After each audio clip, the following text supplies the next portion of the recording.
one of the preoccupied cells and maintaining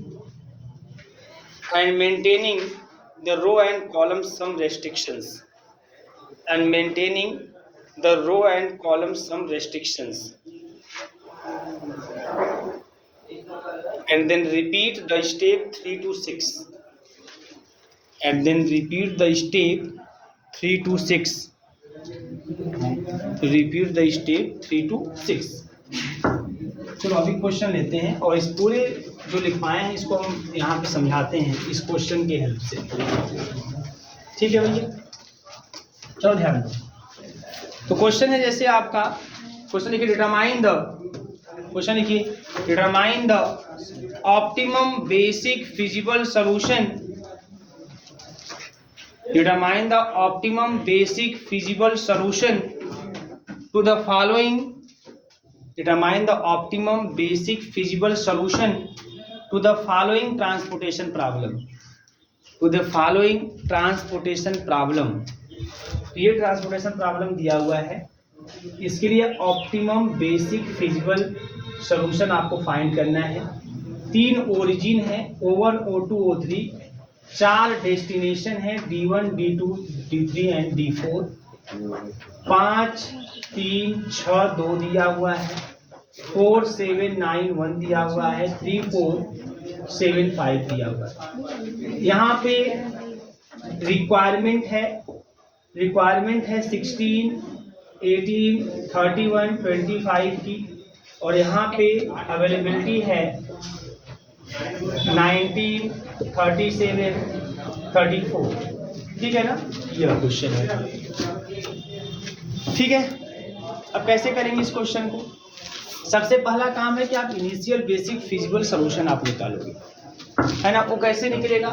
उसको निकालने के लिए आप टोटल डिमांड और टोटल सप्लाई को आप ऐड करोगे, मतलब कितना आएगा? तो यहाँ पे आप देखो 9 7 16 4 20 5 1 6 और 6 12 8 20 और जोड़ेंगे बराबर आएगा, है ना। मैं इसलिए कॉन्फिडेंस के साथ बोल रहा हूँ क्योंकि अभी हम लोग बैलेंस वाला ही क्वेश्चन लेके चल रहे हैं। ठीक है ना, अभी हम बैलेंस कुछ बताए नहीं तो उसका क्वेश्चन तो लेंगे नहीं। ठीक है ना, तो बैलेंस है, मतलब यहाँ पे टोटल जो डिमांड है, रिक्वायरमेंट मतलब डिमांड है ना, और अवेलेबिलिटी मतलब सप्लाई। तो यह total demand is equal to total supply है। ये बैलेंस ट्रांसपोर्टेशन प्रॉब्लम पहली टर्म, ये आपको देख लेना है। अब अगली बात यहाँ पे, और इसको सॉल्व करते हैं। कैसे सॉल्व करेंगे? यहाँ पे पेनाल्टीज निकालते हैं, मतलब लगाते हैं वही मेथड। क्या, कौन सा मेथड? ओगल से अप्रोक्सीमेशन में। इसको मिटा देते हैं, यहाँ भी पेनाल्टीज, कॉलम पेनाल्टीज। ठीक है भैया, अब क्या करते हैं? यहाँ पे 2 और 3 1, 1 और 4 3, मिनिमम 2 ठो, मिनिमम 3 और 4 1, है ना। यहाँ पे देखो 3 and 4 1 और 3 and 4 1 और 6 और 7 1 और 1 और 2 1। इसमें हाईएस्ट पेनाल्टी आपको 3 दिखाई दिया, यहाँ पे 3 दिखाई दिया आपको हाईएस्ट पेनाल्टी।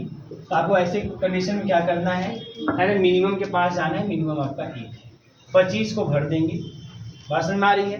25 को मैंने भर दिया और ये समाप्त हो गया और ये 12 तो बच गया। कन्फर्म है सबको, है ना।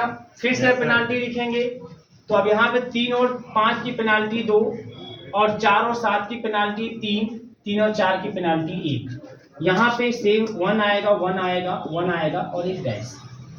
अभी भी हाईएस्ट पेनाल्टी 3 ही है, इसी में कंटिन्यू करना है। 4 के पास जाएंगे, 16 और 12 है, 12 भर देंगे। ये कहानी समाप्त हो गई। अभी यहाँ 4 बच गए। ठीक है, अगेन 3 और 5 की पेनाल्टी 2 ही है, ये डैश हो गया भैया, और यहाँ 1 पेनाल्टी हो गई।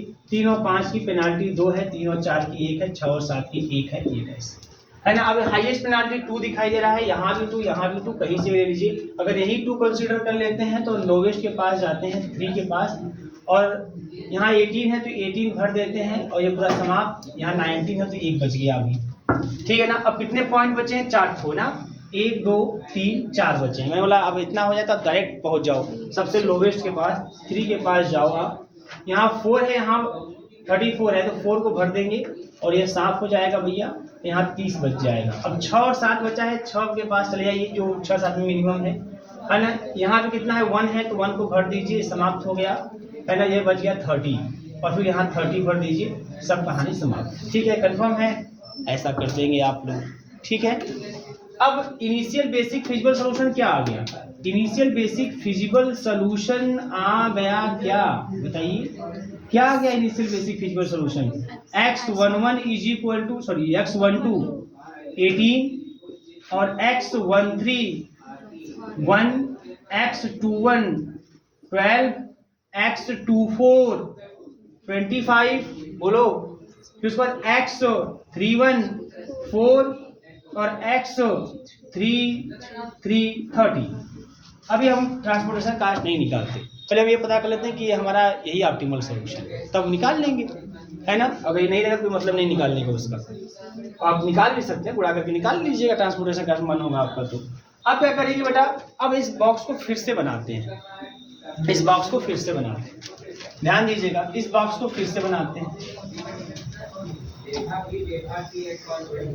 इस बॉक्स को फिर से बनाते हैं 1 2 3 1 2 3 4, इस बॉक्स को बना दिए भैया।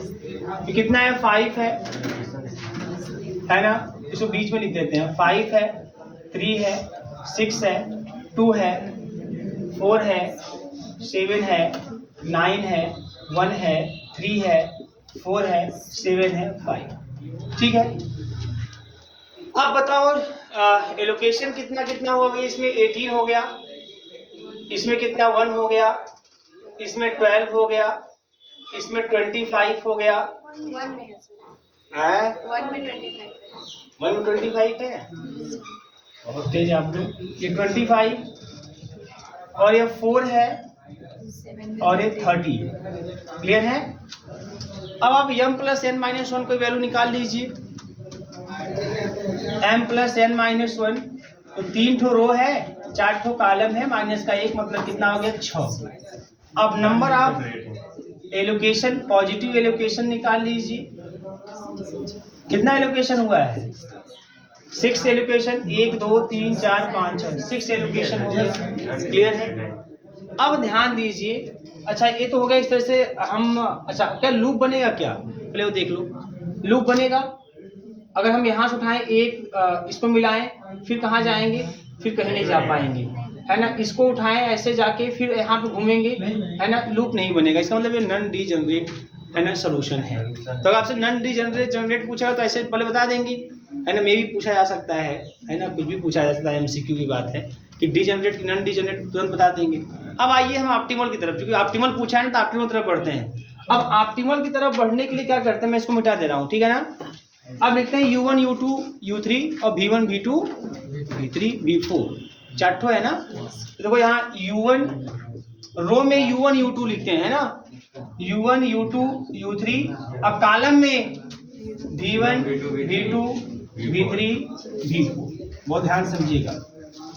अब होता क्या है कि इन ये जो UI और VJ है, मतलब U1 U2 U3, वो ध्यान से समझिएगा। जो V1 V2 V3 V4 है, इसमें से हम लोग क्या करते हैं कि निकालते हैं वैल्यू किसकी, CIJ की, किसकी वैल्यू निकालते हैं, CIJ की। और जो CIJ की वैल्यू निकालते हैं वो निकालते हैं फॉर ईच ऑक्यूपाइड से। ऑक्यूपाइड से समझते हैं, मतलब जिसमें एलोकेशन हुआ है ना, वो ऑक्यूपाइड से। नॉन ऑक्यूपाइड से मतलब जिसके लिए एलोकेशन नहीं हुआ है, ठीक है। तो सबसे पहले देखो यहाँ पे एक चीज और ध्यान देना आप लोग कि आपको ये U1 U2 U3 V1 V2 V3 V4 सबकी वैल्यू भी चाहिए, तभी आप CIJ निकाल पाओगे। अब वो कैसे निकालो, थोड़ा ध्यान देना भी बात, कैसे निकालेंगे। अब इसमें से किसी एक की वैल्यू आपको पहले से अपने से कंसिडर करना होगा, बात समझ में आ रही, किसी एक की वैल्यू, चाहे U1 U2 U3 की, चाहे V1 V2 V3 V4 में से किसी एक की वैल्यू। किसकी वैल्यू कंसिडर करेंगे हम लोग, एक की वैल्यू 0 कंसिडर करते हैं। किसकी वैल्यू 0 कंसिडर करेंगे, जिस रो या कॉलम में नंबर ऑफ एलोकेशन सबसे मैक्सिमम हो कि सबसे कम हो, मैक्सिमम, सबसे मैक्सिमम। बात समझ में आ रही है ना, कंफ्यूज मत होइएगा भैया, सबसे मैक्सिमम। अच्छा देखो इसमें कई जगह दिखाई दे रहा है आपको ऐसा, है ना। इसमें भी 2 बोलो, इसमें भी 2, इसमें भी 2, ऐसे भी 2, इसमें 1 तो कोई मतलब नहीं, इसमें 2, मतलब कुल मिला के 3 2 5 ऐसे दिख रहे हैं रो या कॉलम, जिसमें मैक्सिमम एलोकेशन 2 हुआ है। तो आपकी मर्जी, जो आपको अच्छा लगे, किसी एक को, है ना, आप 0 कंसिडर कर लीजिएगा। किसको कंसिडर कर लें, मान लो चलो U3 को ही कंसिडर, किसी को भी कंसिडर कर लेते हैं, क्या फर्क पड़ता है, U3 को ही कंसिडर कर लेते हैं 0 के बराबर। अब क्या करते हैं, ध्यान देना यहाँ पे, अब Cij बराबर हम जानते हैं Ui प्लस Vj होता है ना। तो हम इस Cij किसके लिए निकालते हैं, ऑक्यूपाइड के लिए, मतलब किसके लिए निकालना है हमें, C12 के लिए। बोलो C12 बराबर U1 प्लस का V2। फिर इसके लिए निकालना है C13 के लिए U1 प्लस का V3। फिर इसके लिए निकालना है C21 के लिए U2 प्लस का V1। फिर निकालना है C24 के लिए U2 प्लस का V4। फिर निकालना है C31 के लिए U3 प्लस का V1। फिर निकालना है किसके लिए, C33 के लिए, हो गया आपका है ना U3 प्लस का V3। ये कंफर्म हो गया, बात समझ में आ रही है। अब किसकी वैल्यू पता है हमें, U3 की वैल्यू पता है। तो देखो U3 कहाँ है ना। अच्छा C12 की वैल्यू कितनी है, कौन बताएगा, C12 की वैल्यू कितनी है, C12 की वैल्यू कितनी है, 3 है। कंफ्यूजन नहीं, एक कास्ट है, कास्ट जो पहले क्वेश्चन में दिया होता है वो कास्ट होता है, यानी कि आप यहाँ से लिख दें, क्योंकि जल्दबाजी में हम लोग ये जो लिखे हैं ना असाइन किए होते हैं कोई उसको भी लिख डालते हैं जल्दबाजी में, तो वो नहीं करना है आपको। बस में आज वो आप असाइन किए हुए हैं, ठीक है, वो एलोकेशन है, आपको कास्ट जो कि क्वेश्चन में दिया हुआ है ना। तो C12 की वैल्यू कितनी है, 3, आप लिख देते हैं 3, है ना। फिर C13 की वैल्यू कितनी है, 1, सॉरी 1 नहीं, देखो 6, दो जल्दबाजी हुआ 6। फिर C21 की वैल्यू 4, है ना, सब याद रहिएगा। फिर C24 की वैल्यू 1, फिर C31 की वैल्यू 3 और फिर 6। ऐसा हो गया, क्लियर है। अब U3 कितना दिया है, 0। जब U3 दिया है 0 तो ये रख दो, जब यहाँ रख दो U3 का मान 0 तो V1 बराबर कितना आ जाएगा, 3। क्लियर सबको, V1 बराबर 3, है ना। और देखो यहाँ भी U3 0 है तो V3 बराबर 7। अब V1 कहाँ है, V1 कहाँ है, यहाँ V1 है, यहाँ V1 है। V1 का मान कितना है, 3 रख दोगे, पक्षांतर कर दोगे, U2 का मान आ जाएगा 1। कन्फर्म है ना। और कहीं V1 था नहीं। V3 कहाँ है, यहाँ V3 है, V3 का मान 7 आ चुका है। तो U1 का मान कितना आएगा, इस 7 उधर ट्रांसफर कर देंगे, 6 माइनस का 7 मतलब माइनस का 1, U1 का मान माइनस का 1 आ गया। कन्फर्म है। आगे उसके बाद अब U1 कहाँ है, U1 यहाँ है, यहाँ रख दो, U1 का मान माइनस का 1, उधर प्लस का 1 हो जाएगा, मतलब V2 बराबर कितना आएगा, 4। बोलो। और यहाँ आ जाओ, U2 का मान कितना है, 1 है, 1 रख दो, यहाँ पे ट्रांसफर कर देंगे, V4 का मान 0 हो गया। बोलो, सबका मान निकल गया। इस तरह से सबका मान निकाल लेते हैं। तो U1 का मान कितना है, मैं लिख देता हूँ मैं, U1 का मान कितना आया, माइनस का 1। U2 का मान कितना आया, प्लस का 1, है ना। U3 का मान हम लोग पहले ही बता चुके हैं, मान चुके हैं, है ना। V1 का मान कितना आया, 3। V2 का मान कितना आया, V2 का मान 4। V3 का मान कितना आया, 7। और V4 का मान कितना है, 0। ऐसा काम आप कर लेंगे, ठीक है ना। और थोड़ा सा एक काम और कर लीजिए, इंक दीजिए 2, हम बोल देंगे, लिख लीजिएगा बाद में, ठीक है। अब यहाँ देखो बेटा, यहाँ पे अब देखो ये सब हो गया। अब क्या निकालते हैं, लिखते हैं फॉर अनऑक्यूपाइड सेल। अभी तो ऑक्यूपाइड सेल के लिए सब जो निकाले हो ऑक्यूपाइड सेल के लिए निकाले हो। फॉर अनऑक्यूपाइड सेल, कौन अनऑक्यूपाइड है भैया, जहाँ पे एलोकेशन नहीं हुआ है, कहाँ नहीं हुआ है। और अच्छा, अनऑक्यूपाइड सेल के लिए सेल इवैल्यूएशन निकालते हैं, DIJ। तो D11 निकालेंगे आप, और क्या निकालेंगे, D14 निकालेंगे आप, और क्या निकालेंगे, D22 निकालेंगे आप, फिर क्या निकालेंगे, D23 निकालेंगे, फिर क्या निकालेंगे, D32 ना भैया, D32 निकालेंगे, फिर क्या निकालेंगे, D34 निकालेंगे। यह हो गया अनऑक्यूपाइड सेल के लिए। तो D11 तो आपको लिखा गया formula DIJ is equal to CIJ minus का UI प्लस BJ।